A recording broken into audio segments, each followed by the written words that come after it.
هر سړی پریشان دی، که نر دی، که ښځه ده، که لوی دی، که کوچنی دی، که ملا دی، که عامي دی، هر سړی د یو ټینشن سره، د یو مشکل سره، د یو غم سره، د یو مصیبت سره مخامخ دی. پوه شواست؟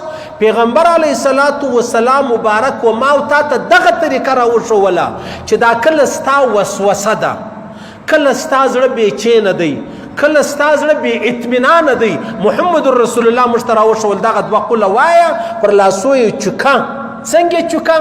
داسې مطلب تا دا قل اعوذ بالفلق قل اعوذ بالناس ووایي، بیا یې چوکه دا لاس دم پر دا لاسو وکه، داسې وکه چې مطلب لاړې چې دی هغه نشي ورباندې را، دا چې دی وکړو بیا پر ټول بدن باندې تیر که. حتی بیبي عایشه صدیقه فرمایي و چې کله به پیغمبر علیه السلام مبارک ډیر بیمار و نو به په خپله پر دا ځان باندې دا لاسونه نسوی تیرولی، کله کله سړی ډیر بیمار یې وی بیا به د پیغمبر علیه السلام وینا وه زما پر لاسو به راچوکو، ما به دا ټول بدن د محمد رسول الله مبارک دا لاس چې دی لاسونه ما ورباندې تیرول.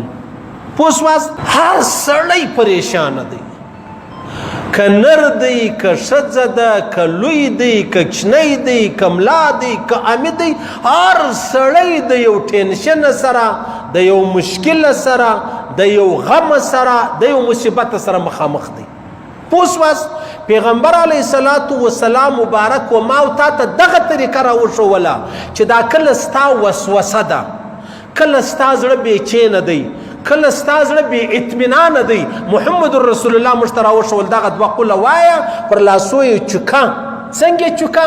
داسې مطلب تا دا قل اعوذ بالفلق قل اعوذ بالناس ووایي، بیا یې چوکه دا لاس دم پر دا لاسو وکه، داسې وکه چې مطلب لاړې چې دی هغه نشي ورباندې را، دا چې دی وکړو بیا پر ټول بدن باندې تیر که. حتی بیبي عایشه صدیقه فرمایي و چې کله به پیغمبر علیه السلام مبارک ډیر بیمار و نو به په خپله پر دا ځان باندې دا لاسونه نسوی تیرولی، کله کله سړی ډیر بیمار یې وی بیا به د پیغمبر علیه السلام وینا وه زما پر لاسو به راچوکو، ما به دا ټول بدن د محمد رسول الله مبارک دا لاس چې دی لاسونه ما ورباندې تیرول.